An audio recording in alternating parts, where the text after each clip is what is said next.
Good afternoon, everybody. I hope you can hear and see me okay. We had some minor technical difficulties there for a few minutes, but now we're ready to go and start. And we can also see that we have all our participants left into the room. So welcome to today's session. I'm delighted to welcome you to our taster session for a new MSc program on aging and public policy. I'm Kieran Walsh, Professor of Aging and Public Policy and Economics at NUI Galway and Director of the Irish Centre for Social Gerontology.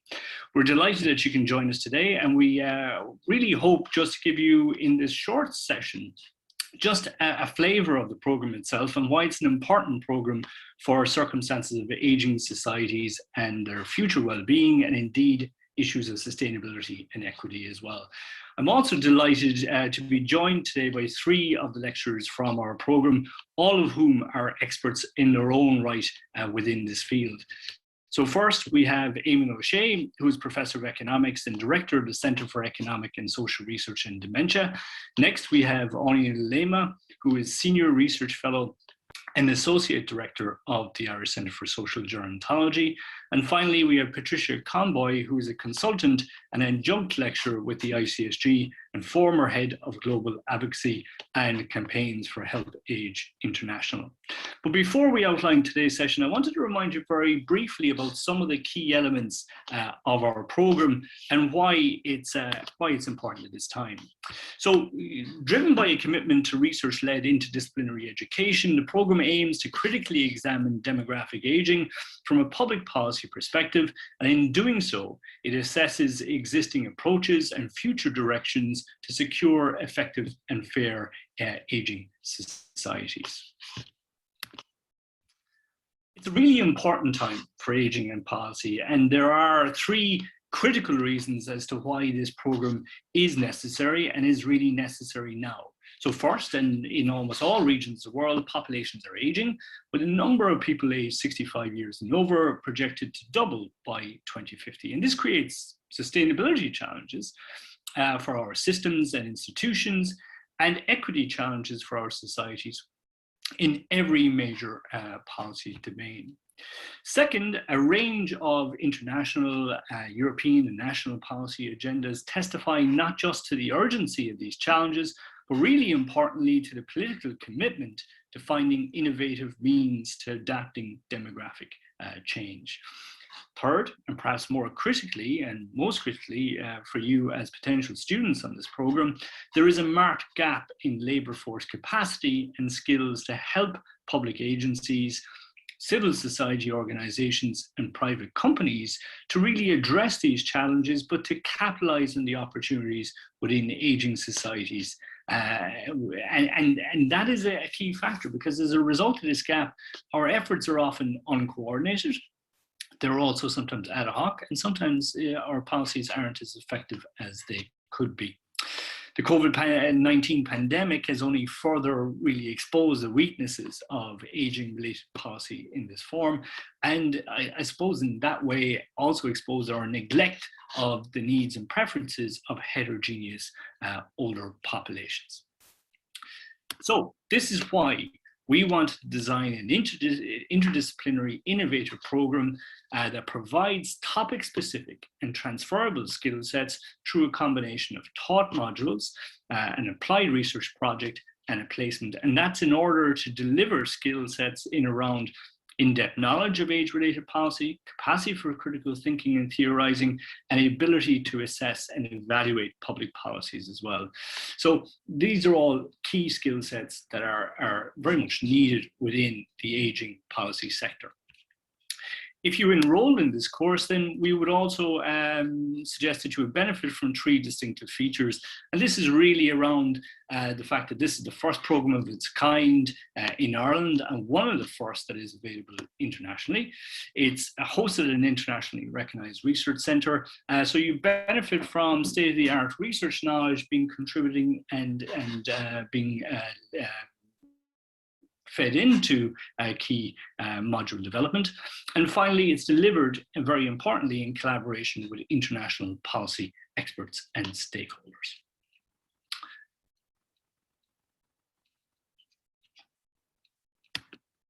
So this brings us to today's session. And what we hope to do is have 4 mini lectures drawing on some of our core modules and core programs. So first, I will take you through social exclusion and inequality across the life course and some of the critical considerations there. Then Eamon O'Shea will take you through dynamics of aging and public policy, focusing specifically on home care for today's conversation. And then Onion Lema will look at work, pensions and retirements, considering specifically extended working life. And finally, Patricia Conboy will look at international policy in aging and UN Sustainable Development Goals and how this relates to low and middle income countries with respect to exclusion and inclusion. And if we have time at the end, we will have some questions and answers, but certainly feed your questions and answers into the chat function as we go along, and we'll make sure they're answered either during or after the sessions. Okay. So our MSc in Aging and Public Policy, the first mini lecture is going to focus on exclusion and inequality in later life. And what I really want to do here is to focus on four key areas. And so this is in relation to one aspect is why this is an important topic for aging and policy, what is meant by inequalities and exclusion in later life, and what are some of the unique features of disadvantage in later life as well. And then to consider this in relation to life course and why a life course approach is necessary. If I have time, I am going to draw attention to the last 12 months and what these 12 months with respect to COVID-19 has taught us about our capacity to actually achieve inclusive societies. So why is this important? Well, there has certainly been a general rise in standards of living of older populations in many countries. There is also evidence of increased variation in those living standards and increased variation in the quality and nature of life experiences for different groups of older people. This means that some people's lives are not improving as much as others, if at all, and with growing inequalities amongst older populations in many nations.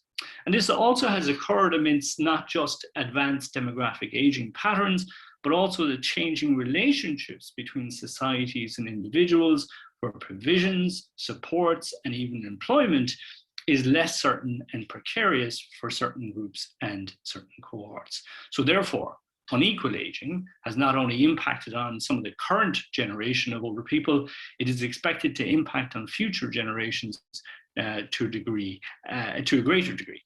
And certainly this will undermine not just the moral equity of aging societies, but leads to an accumulation of challenges that can be detrimental to households, to communities, and to the effectiveness of policy systems. It'll also undermine our ability to actually be able to implement key policy agendas, such as the UN Sustainable Development Goals, such as goals around healthy and active aging as well. So then, well, if we're considering some of these reasons as to why this topic is important, what is meant when we actually use the terms like inequality and exclusion, particularly in relation to older people? Well, starting first with inequalities is a very basic concept. We can describe it as involving deficiencies and discrepancies in the full distribution of well-being across such areas as income, wealth, education, space, and so on. So what this draws our attention to really is a need to ensure equivalence of resources and rights, the fair distribution of power, the recognition of worth and status of individuals. Now, traditionally, there's always been a focus on inequalities of outcomes and the differences that people can achieve. So income levels, health outcomes, and so on. But the focus has really helpfully evolved to also try and account for inequalities of opportunities. So this refers to differences in people's circumstances with respect to what outcomes can actually be achieved. And over the years, there's also been an expansion in terms of the sort of inequalities that we're interested in. So it's really about multifaceted inequalities now that we really have to try and capture and really have to try and understand. And this brings us to the concept of social exclusion then. And social exclusion is not the same as inequality at all, but it allows us to consider processes and outcomes that construct these inequalities, the ways in which these can change over time, and how different sets of inequalities can contribute to entrenched forms of disadvantage, namely the experience of being excluded. So we can think very simply as social exclusion as involving the separation of individuals and groups from mainstream society. And this separation involves material aspects such as goods, resources, employment, so on, but it also involves symbolic aspects where our norms, our practices, our cultural structures can stigmatize, can create positions of disadvantage for different groups as well.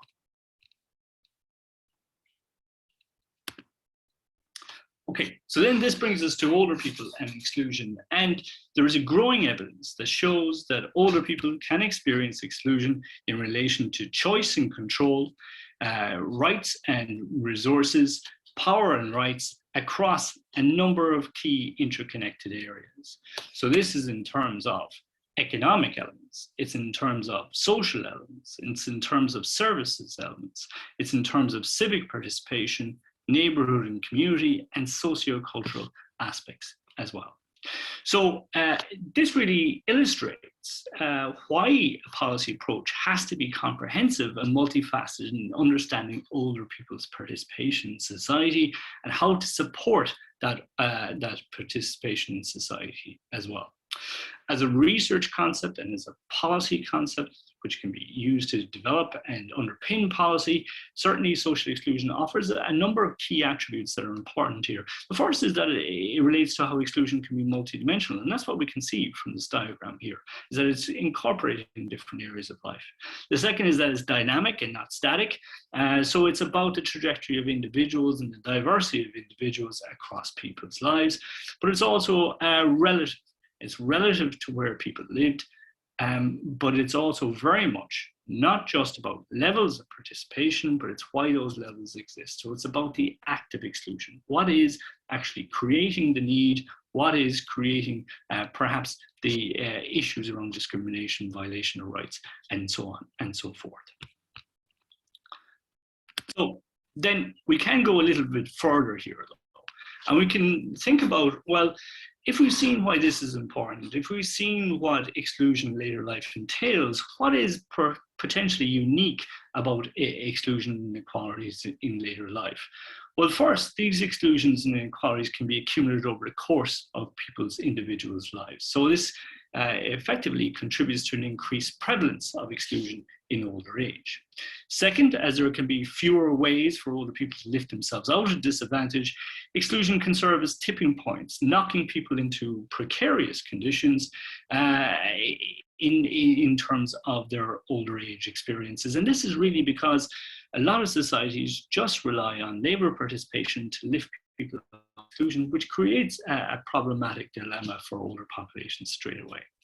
Third, some older individuals can simply be more vulnerable or susceptible to different forms of exclusion. It's because of age-related health declines, it's because of contracting social and support networks, and it's because of the ways as societies we construct and think about aging and older people as well. So what all of this, very briefly, also draws our attention to is that this is not just about older age, it is about life course. And this is the fourth area I really want to bring up. So it's about trying to consider early and earlier life experiences and the need to intervene earlier in people's lives. It's about looking at major transitions throughout people's lives, which can serve as sources of adversity and challenge participation. So ill health, marital and family breakdown, accommodation and housing uncertainty.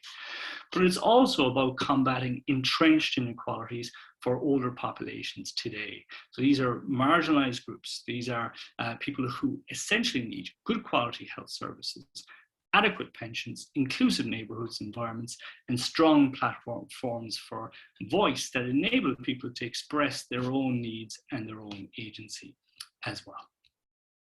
What I really want to leave you with is what COVID-19 perhaps has taught us about our capacity to achieve equitable societies. And there are a couple of things here that are really important, and really COVID-19 provides a very concerning but a useful global example of the need to attend to the sort of interplay between policy and exclusion.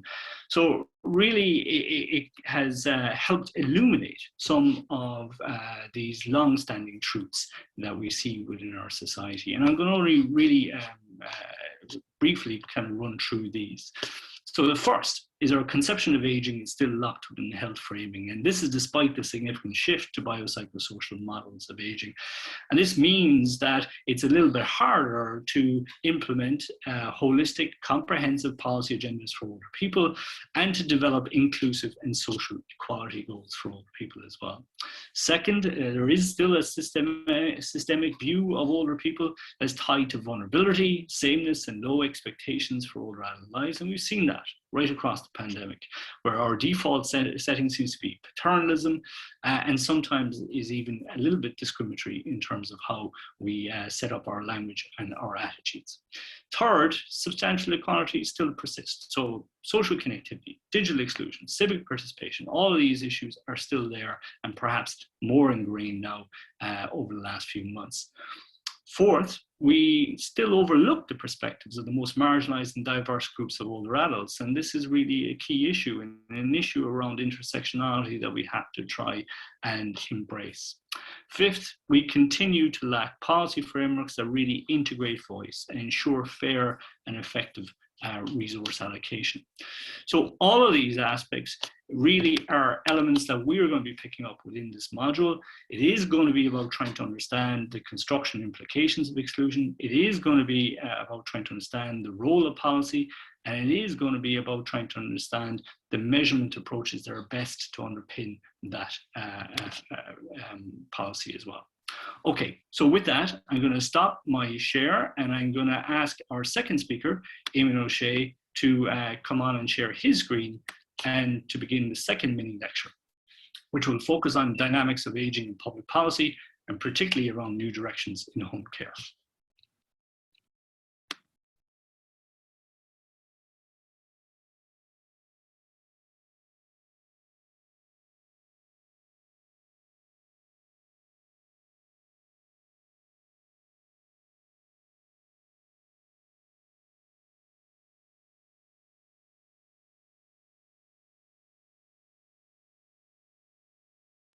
Yeah, so I want to talk about a particular aspect of public policy, which is in the news a little bit in the last few years in particular, but is an ongoing issue here in Ireland, which is the sort of the mix between residential care and home care for dependent older people in particular.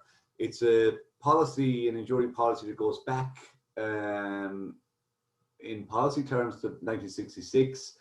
And the Care the Age report, and has surfaced every now and then in terms of, in particular, where it's best for older people, particularly dependent older people, to age.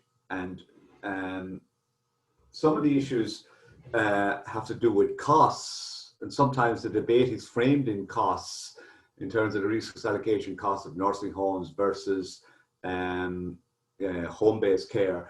But part of the issue, I think, is in terms of the demographic dividend, if you like, which is the number of older people that we have right now is increasing, which is a good thing.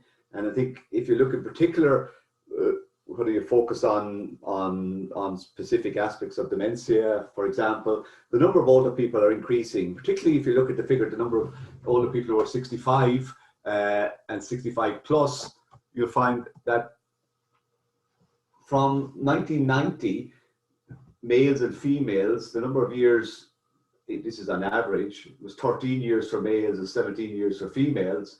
You can see the increase in the demographic dividend between 1990 and 2016. Now, if you're age 65 and male, you have an extra 5 years, and similarly with females, you have an extra 4 years. So one of the things that's happening is that the median age of the population is rising, but also the number of people aged 65 and over are increasing. And this is a good thing because it reflects obviously increasing life expectancy, but it does raise interesting issues to do with policy.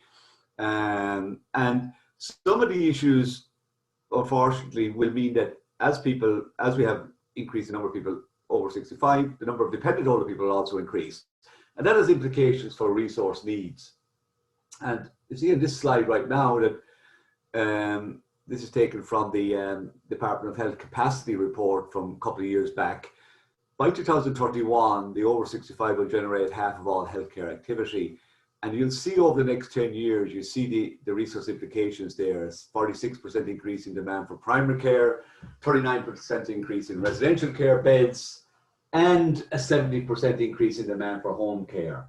And then also increase for inpatient episodes in public hospitals. So this is sometimes where the debate gets rooted. Sometimes it's almost stereotyping of age that, you know, that really aging is to be feared because of the burden it places, not just on individuals, because the burden is placed on society. But I think if you think about these issues, I think you need to think about them a little bit differently. And you need to put the older dependent person at the center of the debate. And that's where the continuum of care comes in, and it's a basic question, where should older dependent people be looked after? There's an obvious answer in one sense, which the 1987 Years Ahead report told us that as far as possible and practical, older people should be looked after at home. One of the difficulties has been, however, that since 1987 and before, policy has not always followed that in terms of the allocation of resources to make that happen. So the continuum of care then is interesting, because if you look at it on the screen right now, and I'm not going to go through each of them in detail, if you look at the last item, is where most of the debate has been centered over the last 20 years. And indeed, when big policy issues come up, they tend to focus on nursing homes, on residential care beds, and long-term care beds, on, you know, the Fair Deal scheme and the cost of the Fair Deal scheme. But if you look at the broad brush on the continuum of care, you'll see the continuum of care is much more interesting, much more complex, and potentially much more innovative. From modified and adapted own home, to boarding out, to communal residential co-housing communities, in particular to housing with social care and technological supports. And interestingly, technology is going to really throw up some interesting and potential pathways to innovation for home care. But you can see the whole range of the continuum that's in front of us there, which makes home care policy a lot more interesting than simply a simple dichotomy between caring for a person in their own home and caring for a person in a nursing home bed. There's lots in between, and that's where really interesting stuff happens. So why is this issue of home care important? Well, it's important because, as I said earlier, there's a bias towards nursing home care. It's important because we traditionally have a very weak social model here in Ireland. We tend generally, although this is changing, to think about home dependent older people in medical terms. And for many people, of course, there are medical questions, but there are also really important social questions. And we've seen those social questions come alive in the last year with the COVID crisis, when people were thinking about loneliness for older people and exclusion, as Kieran says, for older people, and the absence of older people from debates, essentially debates about themselves, which is curious to have older people absent from these debates, but they were in many cases. We've also had new home care legislation pending at the moment on a new home care bill, which has the capacity to revolutionise home care and to really make the next 10 years really interesting. We have Stauncher Care as well, who's committed to sort of a home care, primary care, community care focus, which over the next 5 to 10 years will also shed some interesting light on new directions and innovation. As Kieran also mentioned, we have the COVID-19 legacy and responses pending, because, you know, we still have to really think about what happened over the past year, particularly the early days, not necessarily as a way of criticism, but as a way of learning lessons, and a way of learning lessons about placement for older people. We also have the ongoing thing that really shouldn't be taken for granted. Although we as a society, implicitly, I think about familial responsibility as being central to the care of older people, we haven't really explored that, and we haven't thought about it for the future, because I think that can't be taken for granted. The numbers of caretaker potential is likely to fall. Labour force participation of women is increasing and will increase further. And I think we may be looking at caretaker potential declining and therefore less family carers. And of course, the future funding models are also important, because if you have an increase, for example, number of people with dementia increasing threefold over the next 20 years, you have the ongoing increase in the older population. You know, the question has to come up about how and where we can fund this. So that's recognised by the policy system. The Special Committee on COVID-19, the Oireachtas Committee, came up with a few policy points, and I think they mirror what the earlier slide I just put up. They talked about the need for integration, the need for shifting the focus of care from congregated settings, essentially nursing homes. That goes back to the continuum of care. Nuances and models for independent living goes back again to the continuum of care, supported housing, integration of the private nursing home into the broader public care, enactment of the legislation I just talked about underpinning the statutory provision of care, and a single source funding. All of these are live policy issues, really important policy issues, and have the potential to change the landscape, these are the type of things that I think are really exciting, and we will be covering on the course. This is just, of course, one taster of what potentially is in the course. Just and finally on this, it's really is related to, but I think separate also to home care and so on, and that is funding models. As I said, mostly relying on families at the moment. Some countries tend to think about the market and personal responsibility. Probably the US is probably the best example. But then in between, you have the potential for private insurance, the role of general taxation in funding long-term care, the potential of a new social insurance model where you have intergenerational solidarity, in a sense, copper fastened, if you like. And then you have interesting issues that are about to come up, particularly with the new home care legislation, and that's to do with co-payment. Whether, for example, there will be co-payment in any developed home care model of provision in Ireland.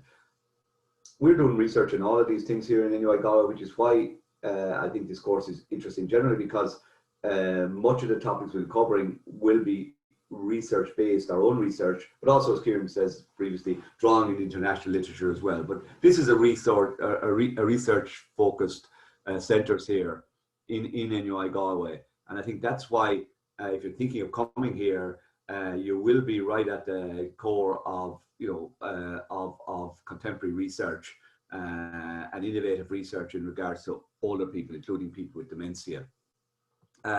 Just finally for me, my last slide here, excuse me, on the learning outcomes, and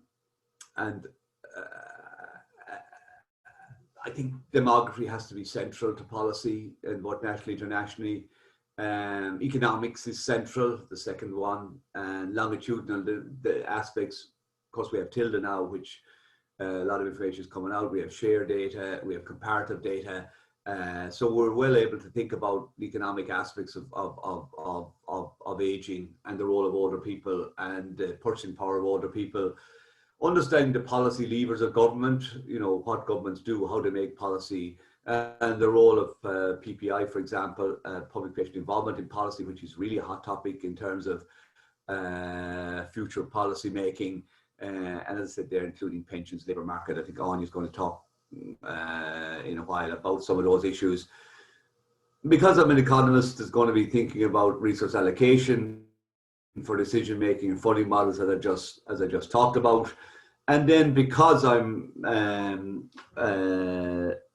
part of the Centre for Economic and Social Research on dementia here, we will do a specific focus on dementia. The last 5 years of my research has been on dementia, and that's why we'll be having this particular module on that within our program. So what I'd say to you, if you're thinking about coming here and doing this, this is as new, it's innovative, it's linked to the international debate, discussion on aging.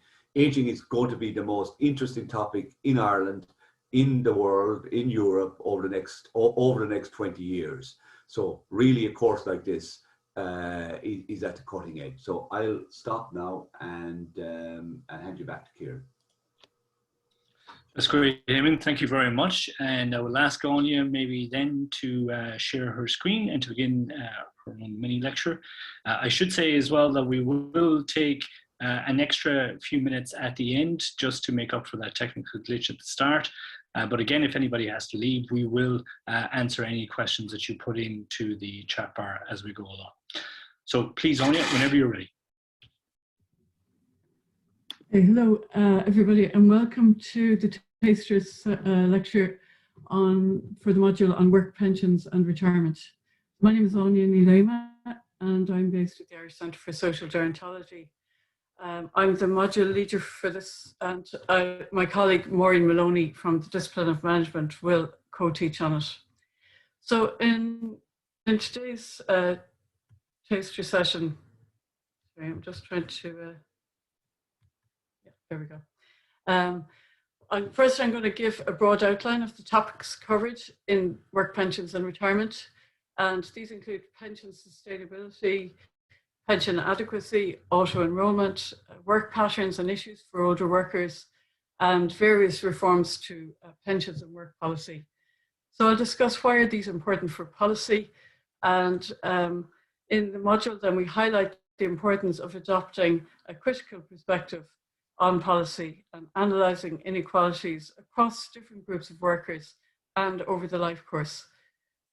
So today I'm going to focus on extended working life policy as an example of a topical current issue in policy. And then I'll discuss considerations for the future. So to begin, then, in the case of older workers, pensions and retirement, the major important development really is the phenomenon of population aging. And so because life expectancy has increased, policymakers are increasingly concerned about how the sustainability and adequacy of public pensions in particular. In this module, we'll discuss what this means for workers in the future and citizens. So, for example, it appears that if governments continue on their current policy agenda, that people will be working until the age of 70. So we'll look at debates in Ireland, such as that on the issue of extended working life and auto-enrollment. We'll consider government and employer policies as well, and draw on workers' perspectives. And some of that will be coming from current research, that's international research part of here at the centre. So as I've mentioned, population aging is an international phenomenon. People are living longer, and concern about being able to sustain national pensions has become an important issue, especially for international policy organisations such as the OECD and the European Commission. And then it's also for national governments. So the fact that the Irish government has set up a pensions commission, which is currently preparing a report, which will be out in June, that emphasises how topical this issue is, and it was a major issue in the last election. So it shapes people's patterns of work, and it has a big impact on well-being for older workers and well-being in retirement. Because if people don't have adequate pensions, then they're going to be at risk of poverty in retirement. So when we think about, I said I was going to look specifically at extended working life. So when we think about extended working life, it's often we think of people who, can fairly easily, they're in rewarding, interesting jobs, and they can continue in those types of jobs without too much difficulty after age 65. They're not necessarily physically demanding. But if we think about people working in these kinds of jobs here on the right-hand side, fishermen, people in construction and other industries, it's often very difficult, or if not impossible, for them to keep working after age 65. So the OECD has been promoting extended working life policy since 2006 with the publication of its report to live longer, work longer, which is kind of what it says on the tin. And the main policy measure that they recommend is to increase state pension age, and a range of other measures as well to to encourage people to work longer or to not retire. It has been pointed out, though, that these are one-size-fits-all policies, and however, people are not homogenous, and this type of policy affects groups of workers very differently. So people in those physically demanding jobs that I showed you often find it very difficult to work for longer. And then women, there's a major gender pension gap, which is higher than the gender pay gap. So women tend to have much lower pension provision. And precarious workers then also have an issue with pensions, because often it's not possible for them to get jobs due to age discrimination if they lose their job at an older age. So looking at the kind of policies that have been introduced in Ireland, so pension reforms were a range of pension reforms were introduced in 2012. So the major one there was the raising of state pension age to 66 in 2014. And that was due to increase to 67 in 2021, that's this year, and 68 in 2028. And there's been a major, as I said, opposition to this. And so those increases have been suspended for the moment, and we're waiting to see what the Pensions Commission will come up with.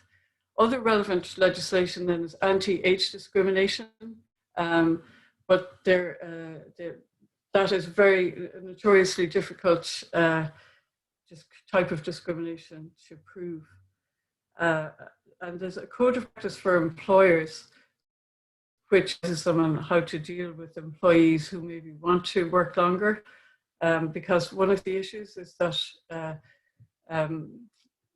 contract law in Ireland means that people who sign contracts to age 65 often have to retire at that age, and since state pension age is increasing, good for those people, they have to go on job seekers allowance in the meantime.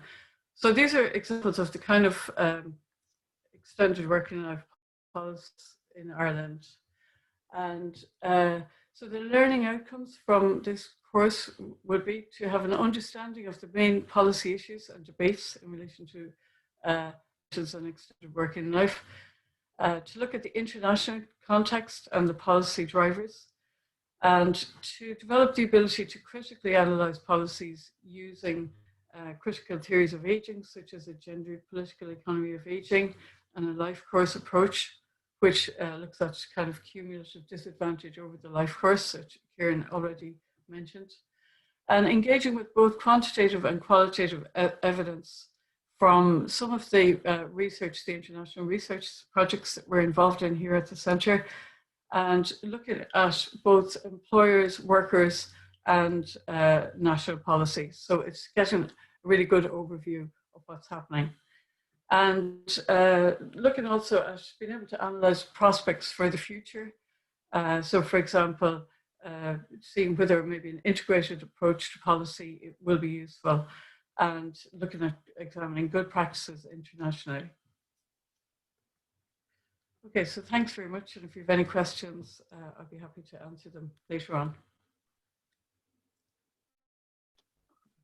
Okay, that's great. Thank you so much, Anya. So far we've seen one of these cross-cutting issues around inequalities.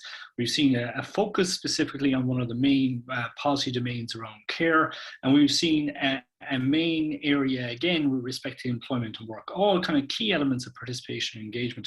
And now from Patricia, Patricia's going to look at some of these issues, particularly around social exclusion, from the perspective of low and middle income countries, and again referencing, I suppose, the internationalization of our focus here in the context of this program. So Patricia, whenever you're ready.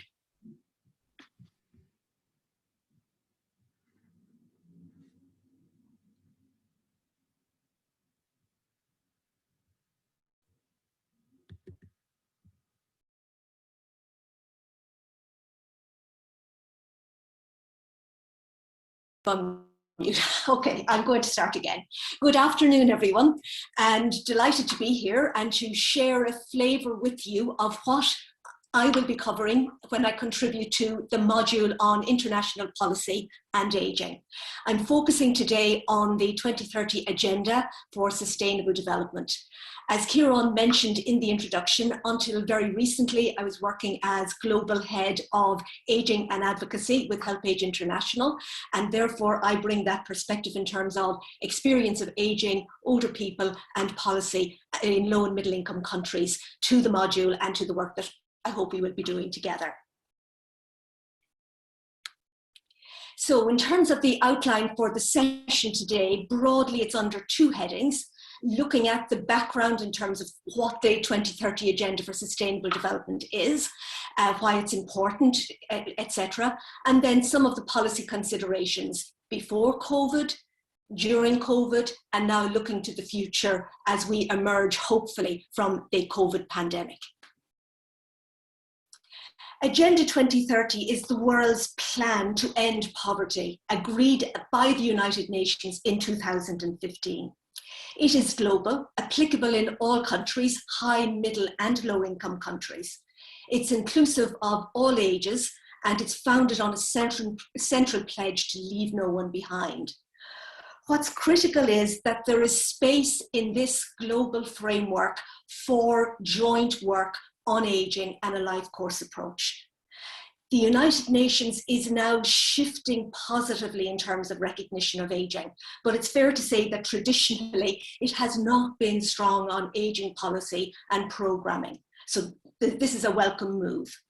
And the agenda, the 2030 Agenda, has the potential to advance policy mainstreaming of ageing and of older people in all countries of the world, but particularly in low and middle income countries.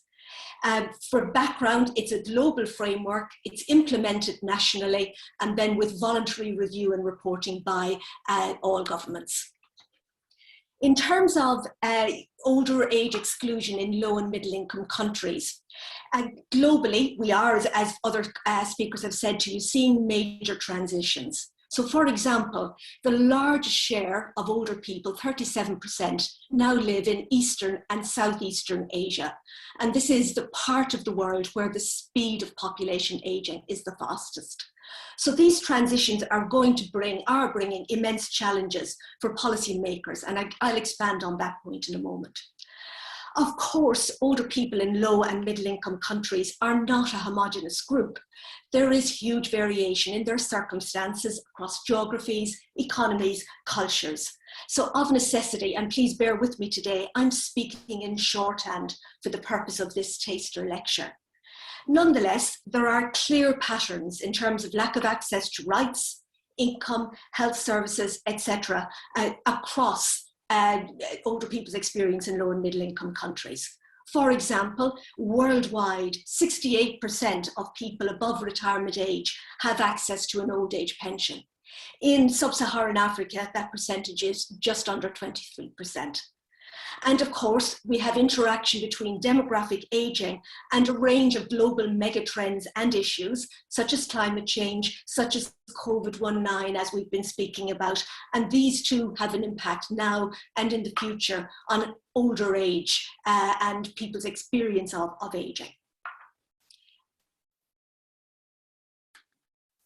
In terms of some of the policy challenges and considerations, there is not surprisingly, perhaps, but we have to recognize it, a gap between the vision of 2030, the 2030 Agenda, which aims to be a transformative agenda against poverty in favor of equality, and policy implementation at the country level. This is particularly the case in the case of older people, and even building a clear evidence-informed picture as to why that is so and what the challenges are is in itself difficult.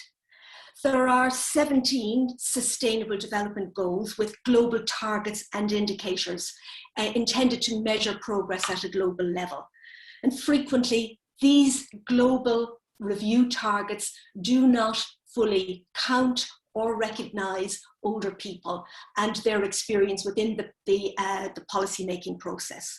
And these issues are linked to deficits in statistical systems, where older people may be uncounted, where data may not be disaggregated by sex, by age, by disability, but particularly by age in this instance, or where data is collected but not publicly reported or disseminated, which has actually been one of the issues in the context of COVID-19 and reporting on COVID levels in different countries. There are deeply troubling gaps in deficit or in evidence-informed policy making. So in some instances, due to the gaps in statistical systems that I've mentioned to you, also due to failures to apply gerontological research and knowledge to the policy-making process, and indeed due to gaps in appreciation of older people's own lived experience and diversity. For a few moments, some observations on policy responses to COVID-19. And we know that COVID-19 has most serious consequences in terms of serious illness for older people, in terms of illness and in terms of death. And that was and is a major concern in low and middle income countries, where there are immense challenges in terms of access to sanitation, quality of people's housing, all of the things that form part of the public health responses that have been advocated in responding to COVID-19. The United Nations has led a multilateral response to COVID-19 across humanitarian, health and development pillars. And I've flagged up some acronyms, so just to explain what the acronyms are. So OCHA is the Office for Coordination of Humanitarian Affairs, leading the humanitarian response. World Health Organization, I think everybody's already familiar with, and UNDP and the Development Coordination Office would have led responses across, or are leading responses and plans for recovery across socioeconomic development. And the way in which this is working is that you have the global plans, global guidance, some support around budgets and funding, and an interplay between the global levels and the national levels, with UN resident coordinators in different countries, aiming to coordinate UN responses in country and work in harmony and support national governments in terms of their responses to COVID-19. So obviously there's a big picture behind all of that, but this is just to give a sense of how the machinery has been operating in policy terms, or how part of the machinery has been operating during COVID-19. In HelpAge International, we would have done rapid needs responses or rapid needs assessments of how older people were experiencing COVID-19 in 12 countries. And the key issues that emerged were lack of income, lack of access to food, and difficulty in accessing medicines, and obviously huge displacement in terms of access to standard health services, which would already have been fragmented. We know from our own experience in Ireland that the effectiveness of public health responses is reliant on trust between citizens and governments, communications, participation. And in relation to older people, and what has been reported to us around their experiences on the ground, there have frequently been losses in terms of voice, agency, dignity, and life itself, as we know, in terms of high levels of death in care homes. So for reasons behind that being older people's associations unable to meet, failures to consult with older people on the ground, and extreme isolation measures in some cases. So for example, in Buenos Aires in Argentina, it had been intended that older people would have to get a permit to leave their homes for any purpose. There was an outcry, civil society and legal action, and the local authority withdrew on that and modified their approach. But that's to give an example. So I want to highlight that at the global level, the calls from bodies and individuals such as the UN Commissioner for Human Rights have really been important in highlighting the need for public health responses to uphold human rights principles and values. And so that has been just a necessary counter voice in terms of some of the discussion that has gone on in relation to COVID. So finally, looking to the future, what I would say is, as we are learning, have learned through COVID, are learning now in the debate about access to vaccination, no one is safe until everyone is safe. A global pandemic requires a global response. So there we must have this interplay between the global, the national, and across different regions. In terms of preparedness, response and recovery strategies, these must be age inclusive, based on a new social contract for all. And this is the leadership that's coming from the UN and from the UN Secretary General also. And that contract would include things like universal health coverage, social protection, and inclusive data systems. These components do form part of the Agenda 2030, which I began with. And now the hope is that Agenda 2030 can be a framework through which people can hope to build back better, greener, and fairer in the future. I want to finish with a reference to the fact that the UN Decade of Healthy Aging has been launched. It is important. I really hear what Kieran was saying very accurately about the need to move beyond the prism of looking at older people only through sort of a health lens, if you will. What's very interesting about the Decade of Healthy Aging is that it does flag up explicitly the issue of ageism and the need to take action globally and at all levels in relation to ageism. And through some of what we've all been saying today, I think you hear some of the effects of ageism, just that unspoken impact on how policies are made, how resources are allocated, rooted in the norms and the values that are indeed part of the social exclusion of older people. As to how that will happen, that's the topic for another lecture. For now, that's it from me. Thank you very much for listening.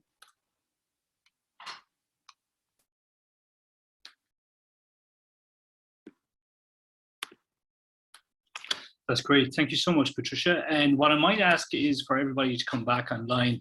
And for those who can stay around for a few minutes, we will answer some questions that are coming in. So we can start with just one question. So we'll start with some of the program delivery questions first.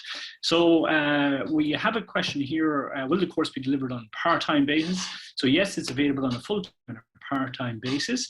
And the second part of that question is, if so, what is the weekly commitment in terms of lecture times? So for the part-time option, it's typically 1 day a week, but that translates between 6 hours and 8 hours of lectures in that 1 day. So that depends on semester 1 and semester 2. If you're interested, I can certainly send on the timetables or the indicative timetables as they stand at the moment to give you a better sense of where those modules lie and what times of the day and so on, if you're looking at doing it online. We've also had a question about whether or not we deliver the program through blended learning or online process. So at the moment, obviously everything is a little bit up in the air, but for us, we're intending both to, if public health guidance permit, to provide the course in situ, face-to-face, but also online to deliver people remote access to live lectures and materials as well. So you have those two options to choose from. What it looks like for now is that semester 1, even if you choose to attend here in NUI Galway, most of the materials and learning will be online, but again, that's subject to change. So the other question then is, what are the most common kind of career opportunities and professions that people can try and access from this course? So this one I will open up to others as well, but certainly based on a program that we had running previously before, there would be a couple of things that we would certainly highlight. One is that policy analysis and research officers with key civil society organizations and indeed public health agencies, strategic advisors and indeed government planners as well, leadership roles with respect to government and public bodies that are engaged in these sort of activities, and then a whole series of different service coordinator roles as well. The key element here is that for people who are coming from undergraduate degrees, it's primarily about getting transferable skills as well as these topic-specific skills that allow people to make those choices in terms of what directions that people want to go. But again, it is likely that demand will be there for these topic-specific skills because this is such a cross-cutting policy area. What I will ask is if anybody else would like to come in there just in terms of the career side, Patricia or Eamon or anybody like that, if you have any other insights in terms of your experiences. I can just come in briefly, Kieran, and say from the civil society perspective, even yet, the number of organisations that are dealing specifically with ageing are quite small. However, it is shifting, and what you will also find now is that more organisations dealing with other issues, whether it's disability, whether it's gender, whether it's civil society engagement, progressive movements, are beginning to look at the ageing agenda and beginning to look at how the issues link up and so on. So my expectation would be that area will grow. So I simply wanted to add that. Okay, very good. And certainly, I suppose this is our feeling as well from different sets of agencies across the different sectors, so public, private, and civil society. Okay, so we do have another question, and this is about the international relevance of the programme and its focus on Ireland versus other contexts. So for us, there is obviously an Irish context here that we have to pay attention to, but really what we're trying to create is a programme that is relevant to other international jurisdictions. That's about drawing on international research, but it's also obviously by bringing in modules like international ageing and policy. I guess one of the things that we can maybe speak to a little bit is about the relevance itself of demographic aging to various different contexts. So certainly you can see it in Western developed countries, but also emerging across developing countries as considerations that need to be taken into account with respect to different policy agendas. I'll just check. I think there's another question just in relation aspect. Okay, and then there is also a question here about networking opportunities and what these kind of opportunities might sit within the course. So I'll hand that over to somebody else. So Anya, Eamon, or Patricia, if you want to try and answer that one, and what in your experience these kind of programs allow people to form these kind of connections and networks as well.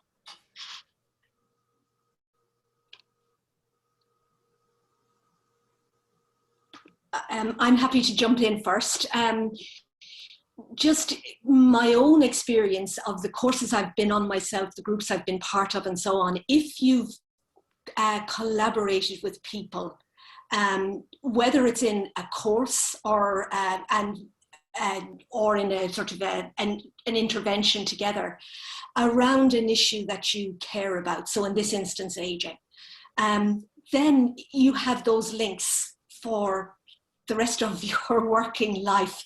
And there is an aging world, and it's not that big globally, and people do connect with greater ease than ever before, as we know now, remotely and so on. And it is immensely valuable to actually know people in different organizations, in different settings, who have a particular interest in a particular topic, and to be able to actually send them an email and say, look, I'm looking for such and such, can you give me a steer? Or, you know, such a report is coming out, this might be of interest. For myself, it's been enormously valuable, and I would anticipate that that would be the case with this course also. Great, thank you, Patricia. And then we have a couple of other questions that we'll try and get to before the 10-minute mark. So we have one here just in relation to what requirements are needed to enter this course. So this is typically in terms of a 2-1 undergraduate degree or more.